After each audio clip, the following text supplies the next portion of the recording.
सर्दियों की पहली कड़ाके की रात थी। हवाओं में ऐसी सिहरन थी कि खिड़कियों के शीशे तक कांप रहे थे। उसी रात अरुणा देवी ने आंगन में खड़ी मितू को सख्त आवाज में पुकारा, इतनी देर तक बाहर क्या कर रही हो? घर की बहुएं ठंड में यूं नहीं घूमती। मितू ने हल्की मुस्कान के साथ सिर झुका लिया, पर उसकी आंखों में एक अलग ही आग थी, कुछ कर दिखाने की आग।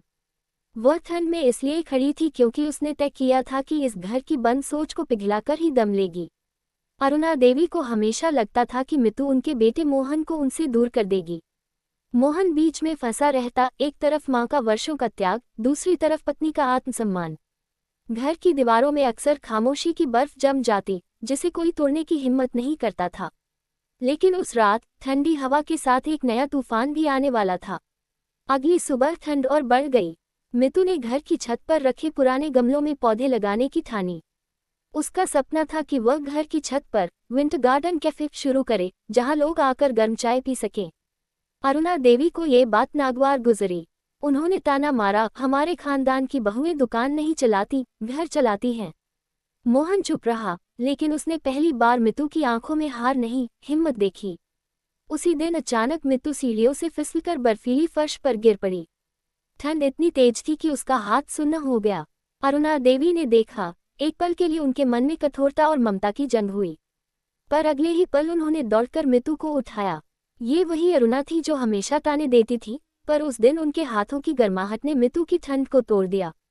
मोहन ने पहली बार अपनी मां की आंखों में डर देखा, बहू को खो देने का डर।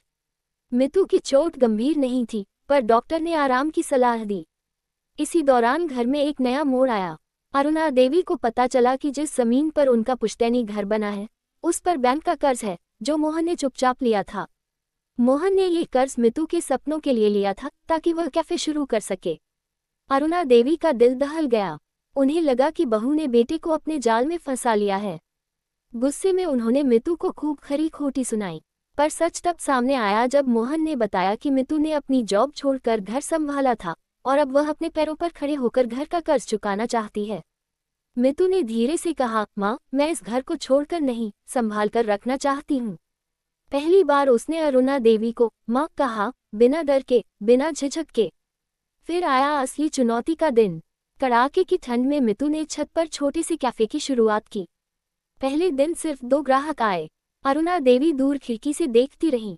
उन्होंने सोचा था कि यह कोशिश नाकाम होगी, लेकिन अगले हफ्ते सोशल मीडिया पर मितू के ठंडी में गिरी बहू कैफे का वीडियो वायरल हो गया, जिसमें उसकी गिरने की घटना को संघर्ष की कहानी बना दिया गया था।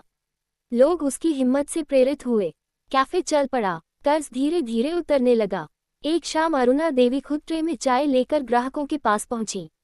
सब हैरान रह गए। उन्होंने मुस्कुराकर कहा, मेरी बहू ठंडी में गिरी जरूर थी, पर टूटी नहीं, और मैंने सीखा, बहू को गिराकर नहीं, संभालकर घर चलता है। मोहन की आंखों में गर्व था, मितू की आंखों में आंसू, पर वो आंसू हार के नहीं, जीत के थे। उस सर्दी ने सिर्फ मौसम नहीं बदला, एक सांस का दिल भी पिघला दिया।